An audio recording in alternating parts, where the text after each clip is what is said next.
So in James chapter 1, that's 2 through 11, we get our first imperative. So James greets them, my brethren, remember these are my brothers in Christ. Count it all joy when you fall into various trials. So the church has gone out, first century, and you're going home, and now you're a Christian, and you believe in Christ. And what's going to happen to you as soon as you become a Christian is that you're going to encounter some difficulties. Some of the difficulties that you would have encountered there in the first century as a Jewish believer or as a proselyte is that those in your community who rejected Jesus as the Christ are now going to reject you. Your business is likely to fail since most of your business revolves around your community. You're going to take a hit. Financially, you're going to take a hit. That's just your you're going to take a hit in your relationships. Relationships are going to change. The way that people treated you is going to change. The way that people related to you, you're gonna meet that. Also, you're just going to have the normal things that apply to every human being as you're walking on this earth. We live in a fallen world. When God created the world, He said it is good, and now there are still some aspects of it that are good. There's still, still a little bit of order left, but it's a decaying order. We're living in a world that is constantly moving towards, the entropy. It's moving towards chaos. It's moving towards decay.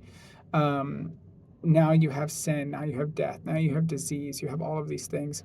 And these are just a part of life. They happen to you. You have times of famine, you have times of warfare, you have times of pestilence, pandemics. You have times of where you're earning your bread by the sweat of your brow. You have times when you're unemployed. So as you're a human being and as you're a Christian, you're not going to be exempt from these things. I know that there are a lot of people who think that you will be. That's not how they lived in the first century. Paul had to go through life with a thorn in his flesh. Paul talked about physical infirmity. Um, James, suffered at the hands of persecutors who were really driven by a satanic hatred for Christians and for Christ. As long as you're living in this world, you're going to have to be you should expect trials. Peter says, don't think it's strange the fiery trials that are going to try you. So, now that we've established this is going to happen to you. He doesn't even really say, if you fall into trials. He says when you fall into trials, they will happen to you. Various trials. It could be any kind of different, any one of these things. It could be all of these things, but trials will happen to you as a Christian. What do you do? How do you encounter that? Well, there's the natural thing is like, why me? Why am I being picked on? Or, is there any purpose in all of this? And the answer is yes, there is a purpose in it. Yes, God is going to do something good with these trials. You might call it cliche. It's not. That God says, I will work all things together for good to those who love Him and are called according to His purpose. It is hard, and it's okay. Job went through the excruciating pain, emotionally, and losing his entire family, losing all of his goods, all of his belongings, all of his servants, his entire livelihood, everything destroyed in a day. What did he do? He mourned, and that's okay.